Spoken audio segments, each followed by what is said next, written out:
Mafia Atiq Ahmad से खाली कराई गई जमीन पर प्रयागराज विकास प्राधिकरण द्वारा 76 फ्लैट्स का निर्माण कराया गया और जिसकी कीमत मात्र 3.5 लाख रुपए रखी गई थी। हम लोग के छत नहीं थी, भगवान ने छत दे दी, इसके लिए बहुत बहुत धन्यवाद योगी जी और मोदी जी का। यहाँ किसी प्रकार की कोई भी दिक्कत नहीं है।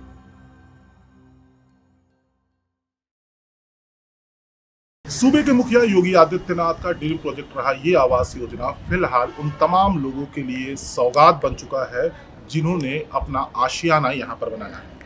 माफिया अतीक अहमद से खाली कराई गई जमीन पर प्रयागराज विकास प्राधिकरण द्वारा 76 फ्लैट्स का निर्माण कराया गया और जिसकी कीमत मात्र 3.5 लाख रुपए रखी गई थी। और आज इस मकान में, इस आवास योजना में तमाम वो ऐसे लोग रहते हैं जो गरीब तबके से थे, अपना आशियाना बनाने में असमर्थ थे, आज वो यहाँ पर रह रहे हैं। उनको अपने सपनों का महल मिल गया है जिसके लिए वो योगी आदित्यनाथ की भूरी भूरी प्रशंसा कर रहे हैं। 76 कमरों का ये फ्लैट, ये आवास योजना प्रयागराज के माफिया अतीक अहमद से छुड़ाई गई थी। उसकी ये जमीन थी जिस पर प्रयागराज विकास प्राधिकरण ने यहाँ पर 76 फ्लैट का निर्माण कराया। मात्र 3.5 लाख रुपए में ये जो लोग थे वो यहाँ पर रह रहे हैं। आइए हम उनसे बात करते हैं कि आखिर जब उनको ये आवास मिल गया है, उनके सपनों का जो आशियाना है, उसका जो सपना था वो पूरा हो गया है, तो कैसा लगता है?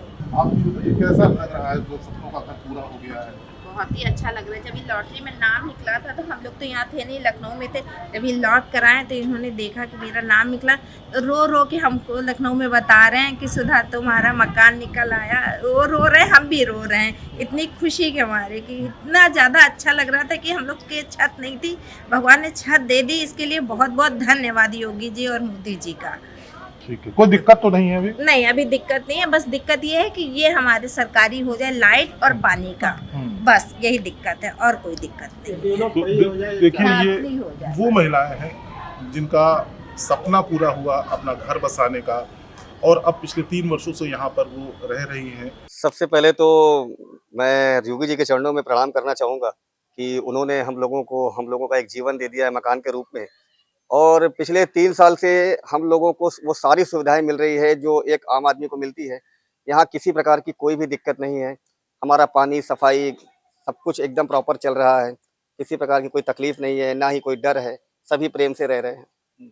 तो जब ये 3 साल पहले जब ये कवायद शुरू हुई, लॉटरी निकली, माफिया के कब्जे से मुक्त कराई गई ये जमीन थी, तो पहली बार इसका समाचार सुना कि आपकी लॉटरी निकली है, तो कैसे भाव थे उस वक्त?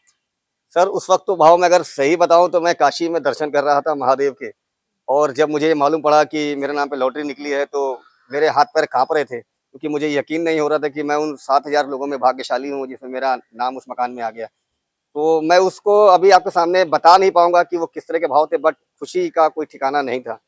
बहुत खुश था, बहुत खुश था। ऐसी खुशी मैंने जीवन में शायद पहली बार ही मिली है। लगभग कितनी लागत लगी इसको लेने में, कितना पैसा आपका लगा और अभी तक किस्त की क्या हालात हैं, चल रही है? सर, लागत तो इसमें शुरू में हम लोगों ने 4 से 4,500 रुपये जमा किए थे, जिसमें उन्होंने रजिस्ट्रेशन कराया था। बाद में फिर 8 से 10,000 रुपये लगे थे जब हम लोगों ने आप जाके कचहरी में एग्रीमेंट किया था। 6,375 रुपये का हम लोगों का मासिक किस्त आता है, जो हम लोग उसको पेड करते हैं पीडीए के द्वारा बैंक में। तो एक मोटी राशि की बात करें तो कितना, 3.5 लाख रुपए के आसपास? जी, 3.5 लाख, 3,75,000 के आसपास ही पूरा मकान हम लोगों को है। अगर ब्याज लेके देखते हैं तो 4 लाख में पूरा ये फ्लैट हमको मिला है। हम ये देख रहे हैं कि इस फ्लैट्स में तमाम वो सुविधाएं जो आलीशान फ्लैट्स में होती हैं, बिजली, पानी, सफाई की व्यवस्था, और हम देख रहे हैं पीछे मंदिर भी आपने बना दिया है।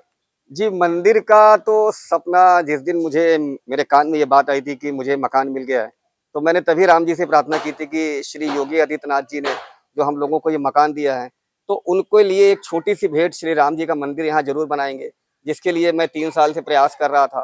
प्रयास सफल हुआ। सारे आवंटी हमारे साथ है, सारे लोग एक परिवार की तरह मिल के सबने सहयोग किया, तब ये जाके मंदिर खड़ा। और ये मंदिर भी हम श्री योगी आदित्यनाथ जी के चरणों में ही अर्पित करना चाहते हैं कि उन्हीं की वजह से हमें ये मकान मिला, तो श्री राम जी की वजह से ये मंदिर भी हमने बना दिया। अब कोई डर तो नहीं है, क्योंकि माफिया की जमीन थी, उसको खाली कराया था प्रयागराज विकास प्राधिकरण ने, किसी तरीके का कोई डर, कोई भय? नहीं सर, किसी तरीके का कोई डर, कोई भय नहीं है। ये आवास, हालांकि हमारे गेट पे ताला भी नहीं रहता है। 3 सालों में ना ही कोई ऐसी कोई घटना है, ना ही कोई एक किसी एक प्रकार की चप्पल तक यहाँ चोरी नहीं हुई है, ना ही कोई दबाव बनाता है, ना ही कोई धमकाता है। हम लोग बड़े खुले मन से और आज़ादी से रह रहे हैं। अच्छा, आम नागरिक होने के नाते एक आखिरी सवाल है। शहर पश्चिमी का इलाका, अतीक अहमद का गढ़, बाहुबली, अब अतीक अहमद नहीं है, मिट्टी में मिलाने का काम किया उत्तर प्रदेश सरकार के मुखिया योगी आदित्यनाथ ने। जनता के दृष्टिकोण से अगर हम समझने की कोशिश करें तो प्रयागराज का कैसा माहौल है, और 2027 में जब विधानसभा चुनाव होंगे तो इसका क्या परिणाम अब दोबारा निकल गया, क्योंकि अखिलेश यादव को बताया जा रहा है कि वो दूसरे नंबर पर है अब की बार इलेक्शन में। क्या सोचना है यहाँ की जनता का? सर, ये तो बहुत ही अच्छी बात आपने पूछ ली है, क्योंकि हम तो ये 2027 की जब आप बात कर रहे हैं तो श्री योगी आदित्यनाथ जी के लिए हम लोग जी जान से सबसे तत्पर रहे हैं। और 2027 ही नहीं, आने वाले भविष्य में जब भी उन्होंने हमको जीवन दिया है मकान के रूप में। और कानून व्यवस्था की बात करें तो आप खुद देख रहे होंगे शहर में कि जिस तरीके की स्थिति है कि कोई भी माफिया, कोई भी गुंडा, कोई भी अपना ऐसा कि किसी को धमका दे, तुरंत पिकली कार्रवाई होती है। और बहुत ही अच्छा शासन प्रशासन है, बहुत खुशी हुई। और रही बात अखिलेश जी की, तो सर ये तो वही बात हो गई कि अच्छे दिन आ गए, जो राम को नहीं मान रहे थे और राम भक्त बन गए आज। तो वो जनता देख रही है, जो राम को गाली बक रहे थे, जिनको राम का अस्तित्व भी नहीं पता था कि राम होते कौन है, आज उनको राम जी का चोला पहन के आप देख रहे होंगे कि ये सारे चुनावी एजेंडे हैं। अखिलेश जी को तो आप भूल ही जाइए, वहीं दूर दूर तक नहीं है 2027। और आप सेकंड नंबर की बात कर रहे हैं, मैं उनको कहीं नहीं देखता हूँ। क्या अब योगी जी से कुछ कहना चाहेंगे? मैं श्री योगी आदित्यनाथ जी से सिर्फ इतना ही कहना चाहूंगा कि सर, आपका कार्य 1000% सही है और सब कुछ सुचारू रूप से चल रहा है।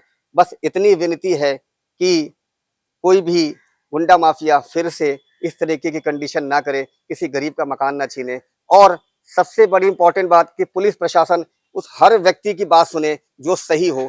कभी कभी ऐसा होता है कि एक निर्दोष व्यक्ति फंस जाता है, तो पुलिस प्रशासन के लिए भी यही कहना चाहूंगा कि जो सही हो और सही तरीके से न्याय करें। के बारे में ये बता रहे हैं कि ये उसके द्वारा मिला है, लॉटरी के सिस्टम के द्वारा। और जिस समय मिला उस समय 6000 लोग इसको फार्म भरे थे, सिर्फ ये 76 लोगों को मिला था। और जब अपना नाम आया तो लोगों को बड़ी खुशी हुई और हम लोग बहुत खुश हैं इस आशियाने से। योगी जी और मोदी जी का धन्यवाद करते हैं, वो दीर्घायु हों, चिरंजीवी हों और उनका सतत ऐसे प्रयास रहे कि वो गरीबों की मदद कर रहे हैं।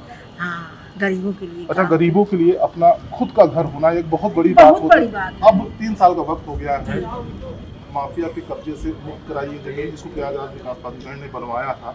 तो अब योगी जी ने जब आपको पहली बार ये चाबियां मिली थी, कैसा लगा? उस समय क्या महसूस हो रहा था और अभी कैसा महसूस करती हैं? ये तो चाबी इनको मिली थी जी, हाँ, तो आपको भी मिली? हाँ, ऐसा ना कि मेरी बेटे को मिली थी और बेटे ने फोन करके बताया कि माँ घर मिल गया है। और तो हम लोगों को बड़ी खुशी हुई। फिर तुरंत अड़ोस पड़ोस में मिठाइयाँ बांटी गई, रिश्तेदारों के फोन आने लगे कि इतनी खुशी की बात बता नहीं सकती। क्या कहेंगे योगी जी को? योगी जी को बहुत बहुत धन्यवाद, दीर्घायु हो, चिरंजीवी हो और सतत ऐसे वो गरीबों की मदद करते रहे।